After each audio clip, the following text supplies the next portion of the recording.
Dr. Sage here, back to continue talking about genetic analysis and genetic engineering. In today's video, we're going to discuss the products of recombinant DNA technology. By the end of this video, you should be able to provide several examples of recombinant products that have contributed to human health, and list examples of genetically modified bacteria and plants and a purpose for each.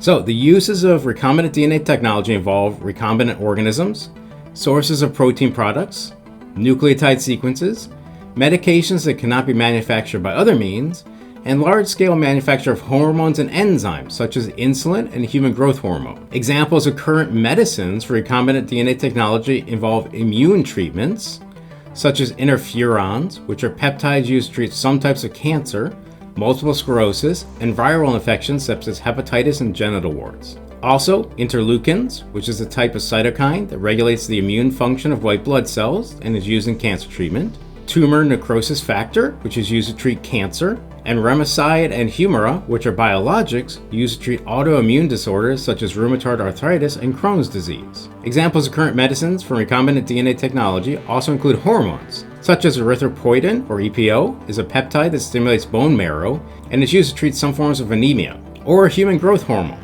which stimulates growth in children with dwarfism and prevents wasting syndrome. Examples of current medicines for recombinant DNA technology also include enzymes. For example, Pulmozyme is a treatment that can break down the thick lung secretions of cystic fibrosis. Tissue plasmodin activating factor can dissolve potentially dangerous blood clots. Pegsod is a form of superoxide dismutase that minimizes damage to the brain and other tissues after surgery or severe trauma. Examples of current medicines from recombinant DNA technology also involve vaccines and more. Vaccines for hepatitis B, human papillomavirus, and influenza type B meningitis. Or miscellaneous, for example, factor VIII is needed as a replacement blood clotting factor in type A hemophilia. We also have genetically modified organisms. So transgenic organisms are recombinant organisms produced through the introduction of foreign genes, also known as a genetically modified organism or GMO. Recombinant microbes are used to prevent ice crystals from forming, destroy invading insects, and make plants more resistant to insect pests. There has been some controversy surrounding the release of genetically engineered plants. There was a concern that transgenic plants will share their genes for herbicide, pesticide, and virus resistance with natural plants, leading to superweeds.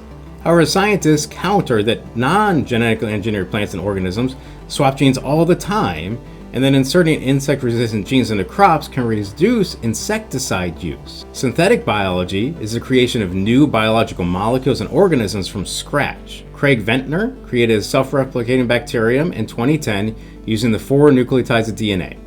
This is the first time a living, replicating cell had been created from chemicals. Scientists can create precise chemicals to replace those missing in disease, assemble customized immune components, or construct biological molecules that can precisely target cancerous cells or pathogenic microbes. So, this has been a very brief introduction to the products of recombinant DNA technology. Until next time, this has been Dr. Sage.